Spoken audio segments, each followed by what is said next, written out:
Hola y bienvenidos a Odisea Laboral, el podcast donde exploramos el mundo del trabajo desde dos perspectivas, la psicológica y la legal. Mi nombre es Ani Sandoval, psicóloga organizacional. Y yo soy Elías Munaico, abogado laboralista, y el día de hoy tenemos un episodio en donde vamos a conversar acerca del periodo de prueba, este periodo inicial que tienen los trabajadores para poder adaptarse a las políticas de la compañía, a las funciones del puesto, y desde el punto de vista del empleador, el periodo donde va a evaluar justamente esta posibilidad de adaptación del trabajador y a partir de ello decidir si la relación de trabajo continúa o si por el contrario esta culmina por la no superación del periodo de prueba. ¿Empezamos? Empezamos. Empezamos. Iniciemos con la definición del periodo de prueba. El periodo de prueba, en líneas generales, es este periodo inicial de un contrato de trabajo en donde se evalúan las aptitudes del trabajador para conocer si es que se adapta al puesto y la relación de trabajo continúa en adelante. Y también el trabajador tiene la posibilidad de conocer si es que él se adapta o no y es libre de decidir desvincularse de la relación de trabajo. Es decir, el periodo de prueba funciona para ambas partes. Pero digamos que la legislación evidentemente le pone alguna regulación al empleador y le dice, durante este periodo tú vas a desvincularte del trabajador y no vas a tener una carga del pago indemnizatorio por el despido arbitrario o, en todo caso, la posibilidad de reincorporación en el empleo, porque para acceder a una protección contra el despido, de acuerdo a nuestra normativa, se requiere haber superado el periodo. Tienen tres tipologías muy claras y muy sencillas de explicar. La primera que va dirigido a aquellas personas que hacen funciones convencionales dentro de la compañía. ¿Ok? Personas a quienes le va a aplicar el periodo de prueba de 3 meses. Luego tenemos un grupo que se subdivide en dos, en donde tenemos a los trabajadores de confianza y tenemos a los trabajadores altamente especializados.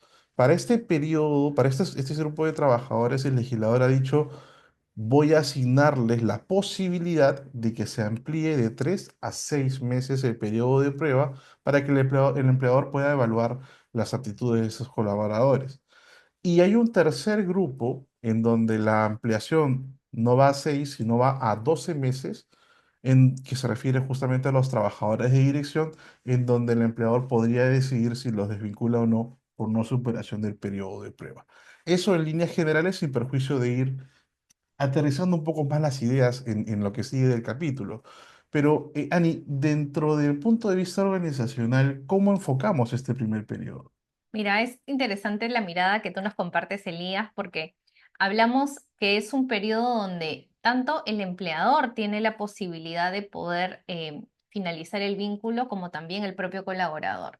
Es decir, y acá hay un punto a considerar, estos primeros meses para el colaborador es fundamental porque le permite entender cuál es la dinámica cultural de la empresa, saber también si lo que se ofreció, por ejemplo, en el proceso de selección, realmente es tal cual se lo han mencionado, en cuanto a horarios, en cuanto a funciones, en cuanto a sistema de trabajo. Algunos estudios mencionan que más de la mitad de los colaboradores deciden la permanencia en una organización durante los primeros meses de labores.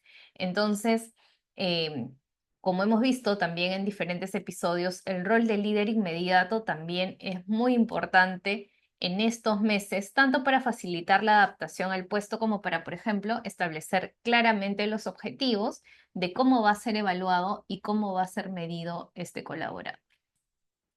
Y hablemos de las evaluaciones en estos primeros meses. ¿Qué aspectos debemos considerar desde la mirada legal cuando tenemos un colaborador que está empezando en una empresa?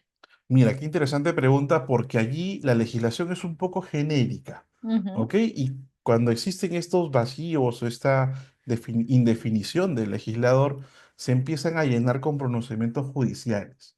Lo que la Corte Suprema ha llegado a decir respecto a este periodo de prueba es que tenemos que evaluar las aptitudes del trabajador en función de las labores que desarrolla dentro de la compañía, no tanto en aspectos personales que desde mi punto de vista es una visión un poco sesgada porque cuando un recurso o una persona se incorpora a una organización, no solamente estamos evaluando, quizá tú lo vas a definir mucho más, si es que se adapta o no adapta al perfil del puesto, sino hay otros aspectos de su desarrollo profesional o laboral que también entran dentro de esta evaluación, ¿no es cierto? Así es, precisamente en estos primeros meses, las evaluaciones tienen que ser objetivas, tienen que ser herramientas que nos permitan identificar no solo la adecuación al puesto, sino al fit cultural, poder identificar las fortalezas, cuáles son las oportunidades de mejora que ya se están plasmando en estos primeros meses. Esto nos permite también ayudar a que un colaborador eh, no solo se pueda adaptar, sino que podríamos tomar decisiones equivocadas por anticiparnos rápidamente Ujú. a poder terminar un vínculo cuando estamos hablando de un talento que ha sido correctamente seleccionado y que podría, a través de un feedback claro y correcto, poder superar esta primera etapa. No debemos olvidar también que estos primeros meses, desde el punto de vista psicológico, emocional, es de gran carga para los colaboradores, porque están en este proceso tratando de demostrar que son las personas correctas.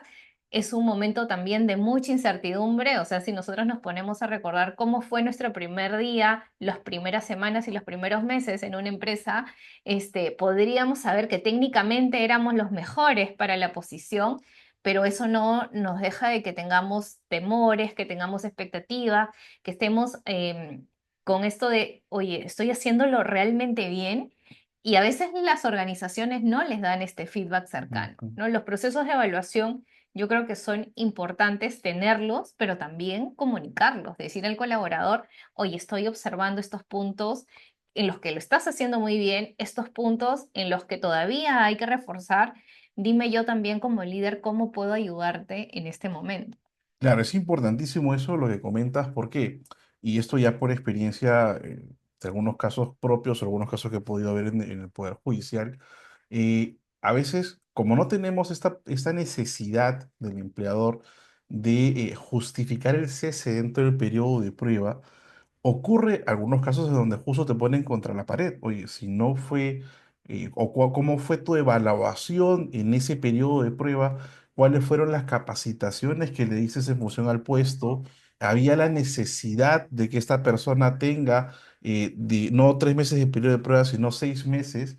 Entonces, allí, cuando hablamos ya de una excepción de ampliar este periodo de prueba, surge no una obligación legal, pero sí una Ujú. obligación de cara al juicio, de decirle al juez, oye, esta posición es muy relevante para la compañía, es sumamente especializado o es un trabajador de confianza, y mira la cantidad de capacitaciones que yo he tenido que hacer a esta persona durante este periodo de prueba.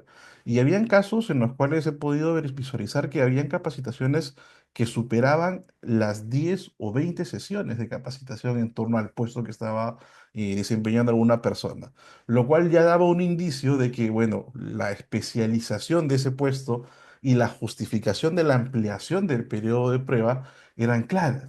Pero el problema es que a veces nos cerramos e indicamos, bueno, como es periodo de prueba no tengo que justificar nada, eh, corremos el riesgo de no acreditar ante el juez que justamente estuvimos capacitando, estuvimos evaluando y que todo se realizó en función de parámetros objetivos.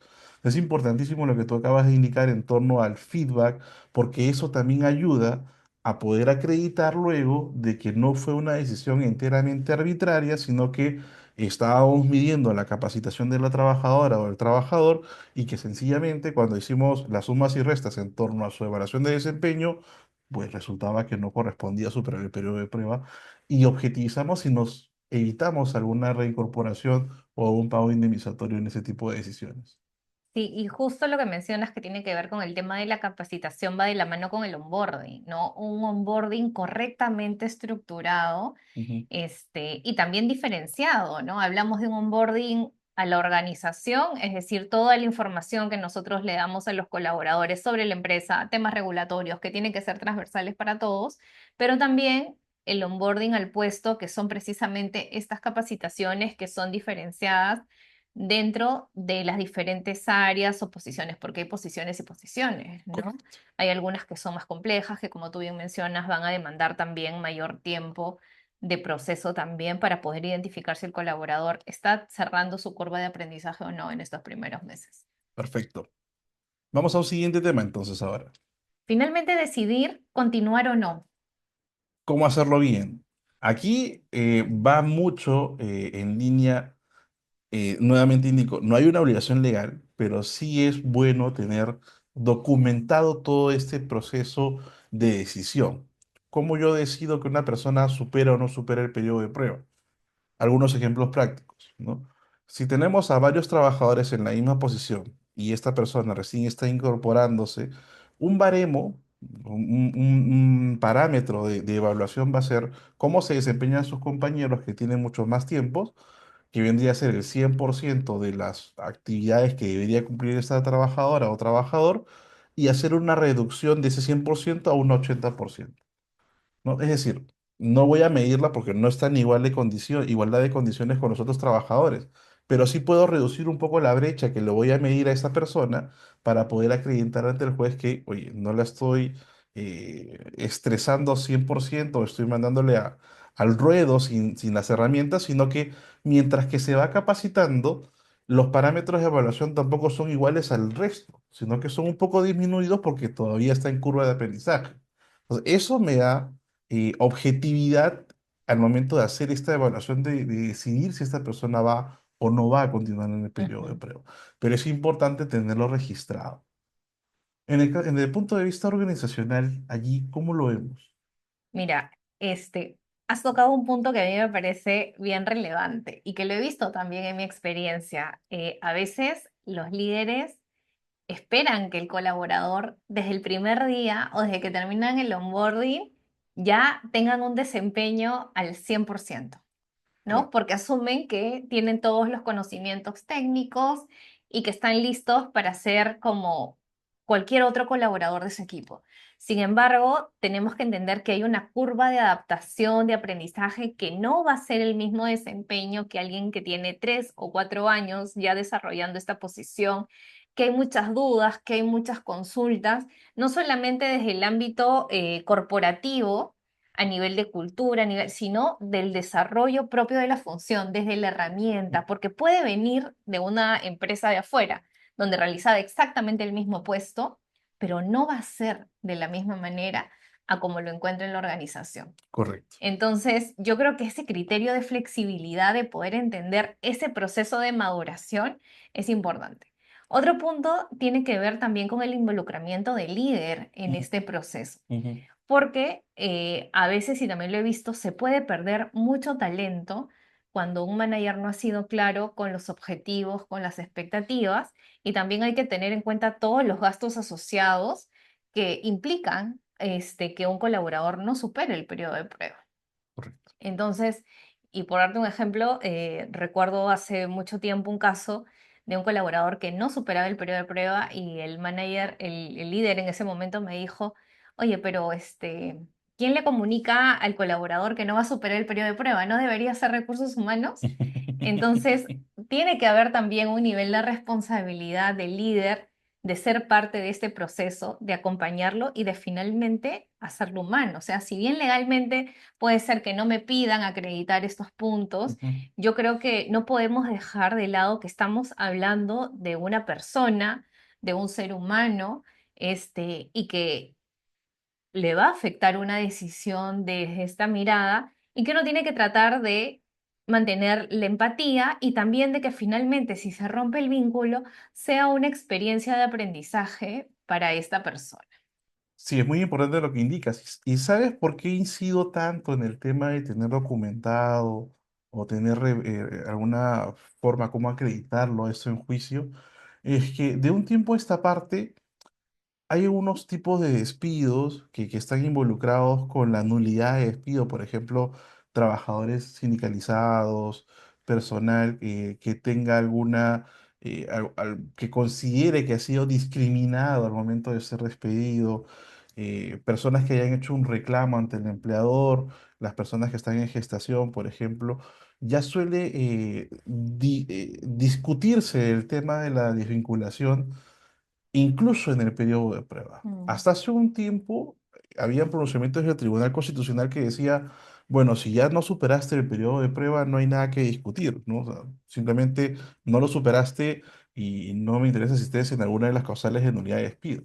Pero de un tiempo a esta parte, la Corte Suprema está tratando de abrir una puerta y que va en línea de mm, ello, y no solamente la Corte Suprema, sino incluso la propia legislación, que ya la protección de algunos supuestos, como por ejemplo de trabajadoras gestantes, de la protección contra el despido incorpora el periodo de prueba. mm. Entonces, es muy probable que de aquí en adelante esa puerta se termine de abrir y en todos los supuestos de nulidad de despido, si sigue la línea jurisprudencial, termine por no aplicarse el periodo de prueba.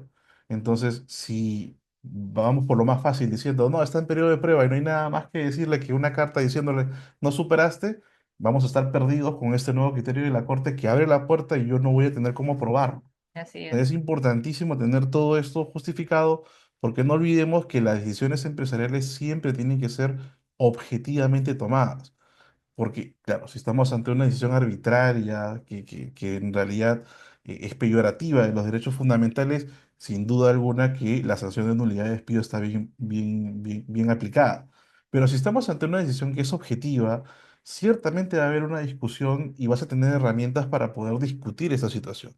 Es por eso importante que tengamos este respaldo documental o respaldo de todas las evaluaciones, feedback, reuniones que ya hemos tenido para poder darle sentido y reflejar lo que hacemos en el día a día, porque si bien es cierto, se dice que el periodo de prueba es un periodo de despido express, no olvidemos que todo lo que involucra, como tú lo indicabas, la contratación de una persona es un gasto muy importante para las compañías. Entonces, no es un tema básicamente despido sin justificación, sino que hay un motivo. El problema es cómo acreditamos ese motivo, cómo lo objetivizamos y eso es lo que tenemos que llevar a juicio cuando tengamos que hacer, cuando exista una discusión en torno a este tipo de decisiones. Ese es un buen punto porque finalmente leí un estudio que hablaba de que los colaboradores o de este estudio, solo el 20% de los colaboradores encuestados mencionaban que habían recibido un feedback de calidad en su proceso de onboarding. Mm, Entonces también me quedé pensando qué clase de feedback realmente le estamos dando a las personas. Un feedback que sea claro, objetivo, que sea enriquecedor, que te lleve también al crecimiento, al aprendizaje. Yo creo que también es parte de la responsabilidad de las organizaciones entrenar a los managers, a las personas que están directamente relacionadas con los nuevos colaboradores, a saber hacer un feedback correcto, ¿no? Un cor- feedback que sume y no un feedback que en realidad finalmente pueda restar en este proceso. Perfecto.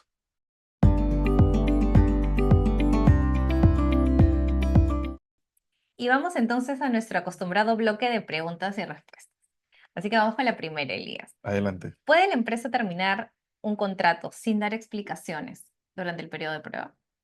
Legalmente sí, o sea, legalmente sí, pero de acuerdo a lo que hemos conversado el día de hoy, de que tenemos una excepción que puede terminar siendo la regla y que tenemos decisiones empresariales objetivas, la respuesta es frente al trabajador, sí, le voy a comunicar que tú formalmente una carta no has superado el periodo de prueba, pero en la interna ya tengo todos los registros de feedback, tengo todas las reuniones que hemos tenido de darle más, no ánimo, sino darle los insights que necesita para poder superar las debilidades o deficiencias que podemos encontrar y también el registro de todas las capacitaciones que puede haber tenido, no solamente las generales de la corporación, sino las específicas del puesto. Entonces, si tenemos toda esa documentación, no va a ser documentación en vano, va a servir. Si tenemos que responder a la pregunta secas, no tengo la obligación, pero si es que quiero dar una respuesta desde ya englobando el espíritu organizacional de la compañía, respetando los valores que tiene esta empresa, es muy recomendable que tengamos todos los documentos, toda la información que pueda respaldar esa decisión empresarial en el caso que esta fuese controvertida en sede judicial. Y vamos con la segunda pregunta, Ani. En esta etapa, ¿cuál es la mejor manera de manejar emocionalmente ese tipo de salidas?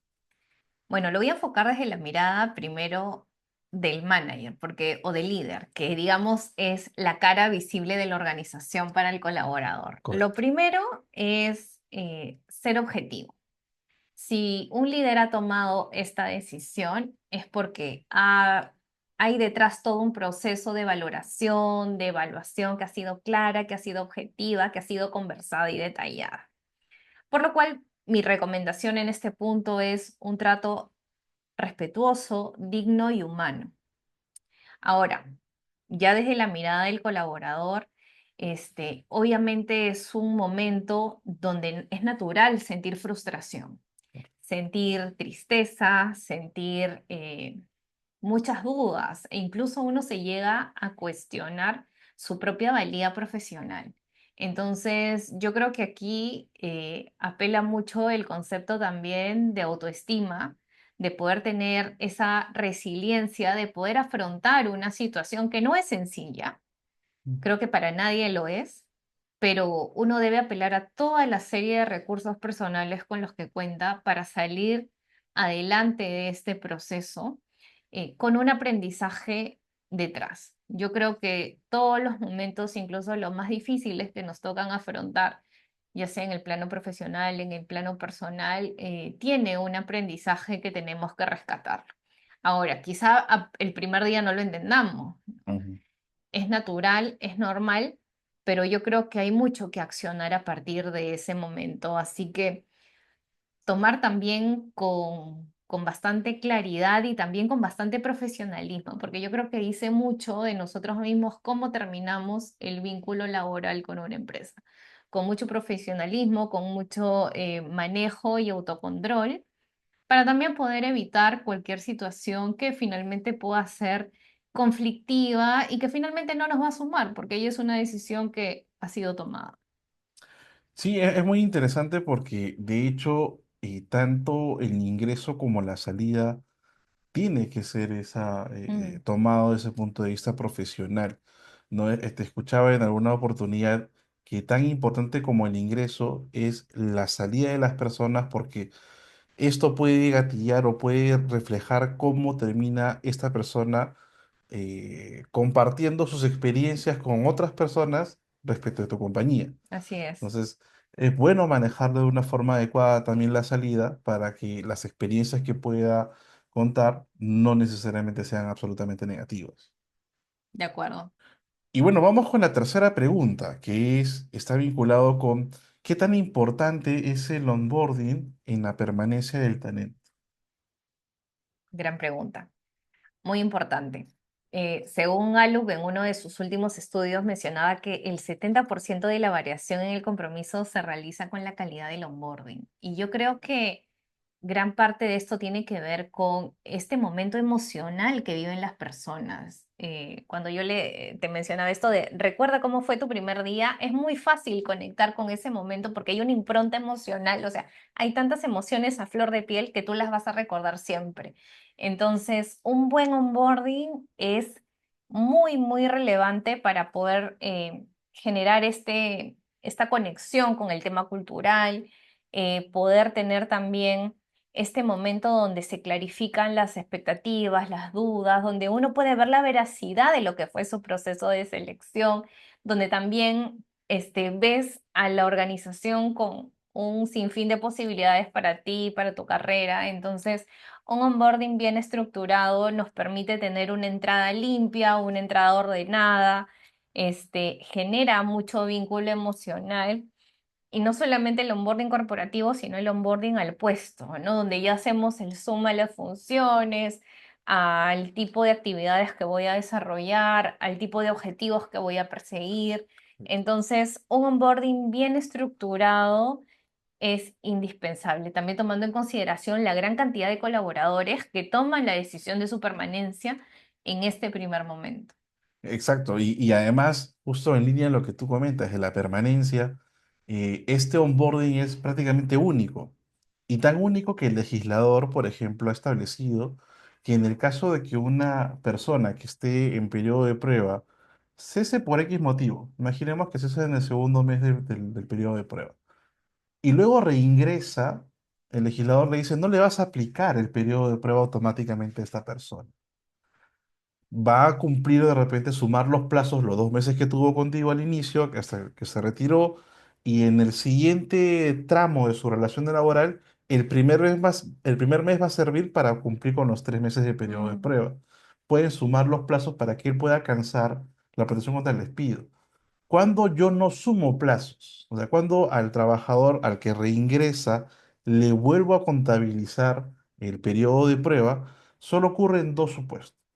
Uno, cuando ingresa después de 3 años mm. a la misma posición, pero después de 3 años, o, olvidémonos de los años, ingresa al mes siguiente a los 2 meses, pero a una posición distinta. Allí el legislador dice, bueno, aquí requiere un nuevo onboarding, pero respecto de la posición nueva que tiene, y allí sí tú puedes contabilizar nuevamente los 3 meses. Pero si regresa a la misma posición, no. Tienes Mm. que esperar 3 años.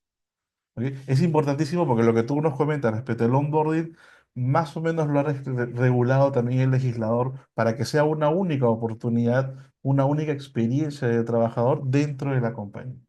Así es, muy bien.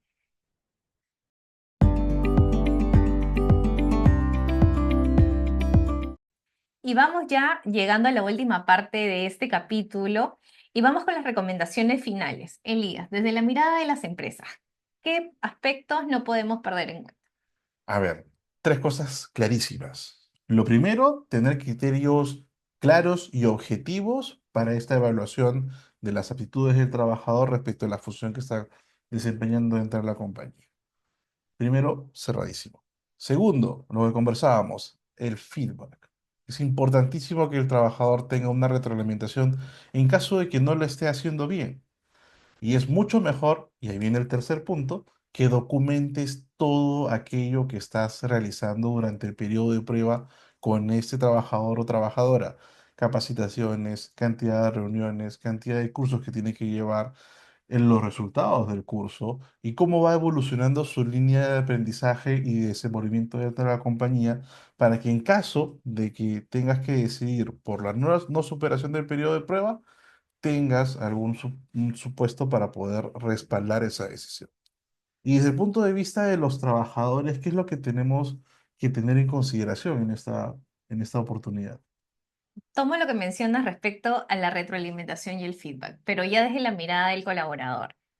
Si no te han dado un feedback en estas primeras semanas, en estos primeros meses, yo sugiero pedirla expresamente. Pedir un espacio con tu líder directo y plantearle claramente la pregunta, ¿no? Oye, ¿cómo ves mi desempeño en estos primeros meses? ¿Cómo has visto este proyecto en el que estoy trabajando? ¿Qué recomendaciones me darías para poder seguir mejorando dentro del puesto?